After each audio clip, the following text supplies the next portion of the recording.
आपको दिखाऊंगा European continent की सबसे बड़ी सिटी मॉस्को। 2511 स्क्वायर किलोमीटर में बसा मॉस्को शहर दिल्ली से ऑलमोस्ट 1.7 टाइम्स साइज में बड़ा है, इसलिए इसे एक व्लॉग में पूरा कवर करना तो मुश्किल है, बट आज हम एटलीस्ट इसके कुछ मोस्ट पॉपुलर अट्रैक्शंस को कवर करेंगे ही। यहाँ मैं आपको ये भी बताता चलूं कि मॉस्को दुनिया की one of the most expensive cities में से एक है। अकॉर्डिंग टू फोर्ब्स, दुनिया में सबसे ज्यादा बिलियनर्स मॉस्को में ही रहते हैं, जिनकी संख्या यहाँ 84 है।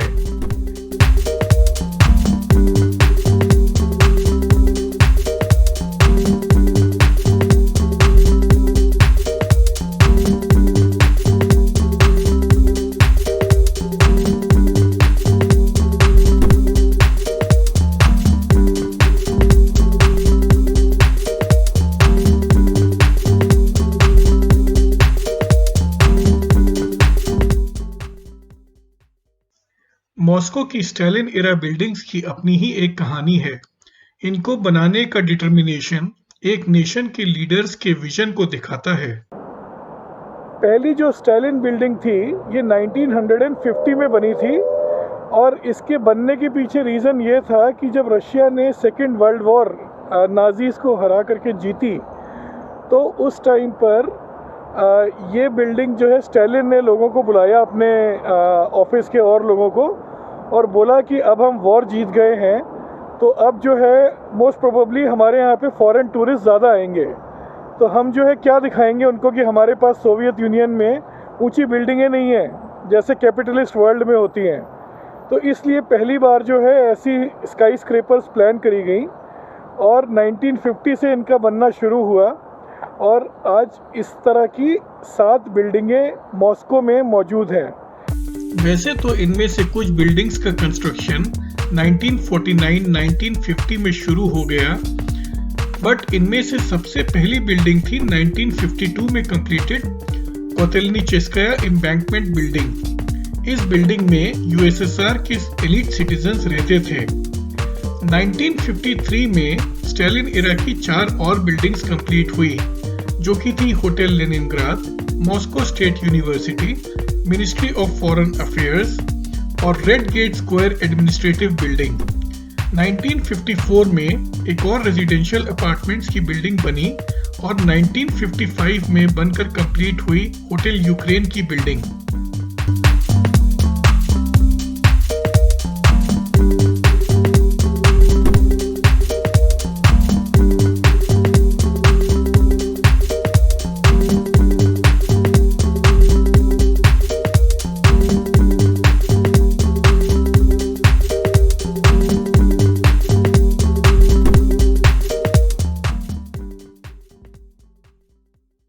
मेरे पीछे आप 2-3 इंटरेस्टिंग बिल्डिंग्स देख रहे होंगे।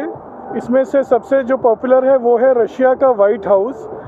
वाइट हाउस वो बिल्डिंग है जो कि रशियन गवर्नमेंट का फंक्शनल ऑफिस है, और वाइट हाउस जो है ये 1965 से लेकर के बनना शुरू हुआ था और 1981 तक ही बना था। ये बेसिकली रशिया के प्राइम मिनिस्टर का ऑफिस है। 1991 में सोवियत यूनियन टूटने के बाद रशिया के फर्स्ट प्रेसिडेंट बोरिस येल्सिन और उन्हीं के पार्लियामेंट के कुछ मेंबर्स के बीच कॉन्फ्लिक्ट होने लगा। ये लोग येल्सिन के पावर में आने के बाद रशिया की गिरती इकोनॉमी और जबरदस्त इन्फ्लेशन के लिए येल्सिन को ही जिम्मेदार मानते थे और उनको पावर से हटाना चाहते थे। 4 अक्टूबर 1993 को रशियन प्रेसिडेंट बोरिस येल्सिन ने अपने ही रशियन पार्लियामेंट को हटाने के लिए एक अनकॉन्स्टिट्यूशनल मिलिट्री ऑफेंसिव का ऑर्डर दिया, और रशियन आर्मी ने व्हाइट हाउस को घेर लिया और रिवोल्टिंग पार्लियामेंट मेंबर्स को हटाने के लिए व्हाइट हाउस पे ही बम्बार्डमेंट शुरू कर दी। फाइनली इस 10 दिन चले सीज में 147 लोगों की जान गई और व्हाइट हाउस का ये हाल हुआ। इसके बाद बोरिस येल्सिन 1999 तक रशिया के प्रेसिडेंट बने रहे, और फॉर्चुनेटली व्हाइट हाउस को फिर से रेनोवेट किया गया, और आज ये एक स्टेबल रशिया को रिप्रेजेंट करता है और रशियन गवर्नमेंट का वर्क ऑफिस है।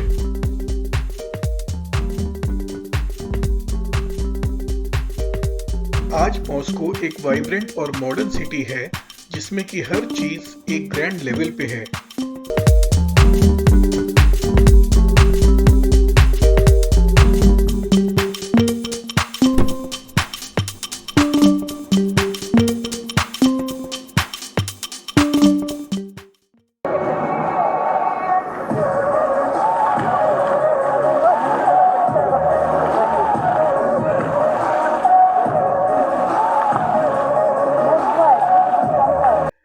इस समय मैं खड़ा हूँ मॉस्को के कीव्सकेयर रेलवे स्टेशन पे। ये मॉस्को के one of the 9 major railway stations में से एक है। 1914 से 1918 के बीच बना कीव्सकेयर रेलवे स्टेशन का ये क्लॉक टावर 51 मीटर्स हाई है। जैसा कि नाम में ही है, कीव्सकेयर रेलवे स्टेशन से मॉस्को से कीव के डायरेक्शन में ट्रेन्स जाती हैं। बट आजकल क्योंकि रशिया और यूक्रेन के बीच में कॉन्फ्लिक्ट है, इसलिए ट्रेन्स रशियन बॉर्डर सिटीज तक ही जाती हैं। ये जो कीव स्टेशन है ये मॉस्को के यूरोप स्क्वायर पे बना हुआ है और ये जो मेरे आगे आप देख रहे हैं इसमें सारे फ्लैग्स लगे हैं यूरोप की मेजर कंट्रीज़ के। ये देखिए, ये मॉस्को का एक बस स्टैंड है और ये सारी इलेक्ट्रिक बसेस हैं और ये कैसे चार्ज हो रही हैं ऊपर से।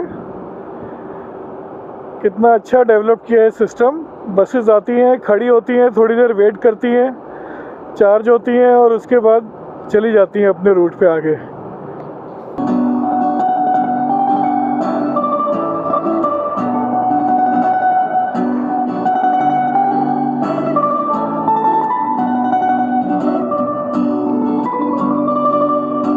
इस समय मैं मेट्रो के सामने खड़ा हूँ और अब हम जाके देखेंगे कि कितनी गहरी मेट्रो है। मॉस्को की बहुत ही डीप मेट्रो है। चलिए आपको दिखाता हूँ कि कितनी गहरी है यहाँ पे मेट्रो। मई 1935 में मॉस्को में मेट्रो की शुरुआत हुई। जी हाँ, मई 1935 में। आज इसको बने हुए ऑलमोस्ट 86 इयर्स भी हो चुके हैं। हर रोज 7 मिलियन से ज्यादा पैसेंजर्स मॉस्को मेट्रो में ट्रेवल करते हैं, जो कि इस नेटवर्क को बनाते हैं वर्ल्ड की 3rd busiest metro line. But trains की फ्रीक्वेंसी में मॉस्को मेट्रो वर्ल्ड की नंबर 1 है, जिसका कि एवरेज ट्रेन अराइवल टाइम सिर्फ 19 सेकेंड्स है। पीक आवर्स में तो ट्रेन्स एक के पीछे एक सिर्फ 20 से 30 सेकेंड में आ जाती हैं।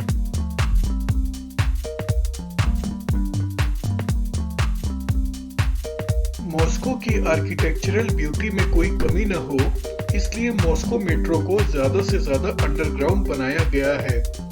हालांकि मॉस्को की एटिपिकल जियोलॉजी और मॉस्को रिवर के सिटी को कई जगह से क्रॉस करने की वजह से ये काम आसान नहीं था, पर मैग्निफिसेंट इंजीनियरिंग ने इस चैलेंज को पार किया वर्ल्ड के डीपेस्ट स्टेशंस बना के।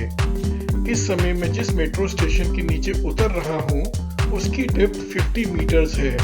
आप एस्केलेटर को देखकर ही ये अंदाजा लगा सकते हैं।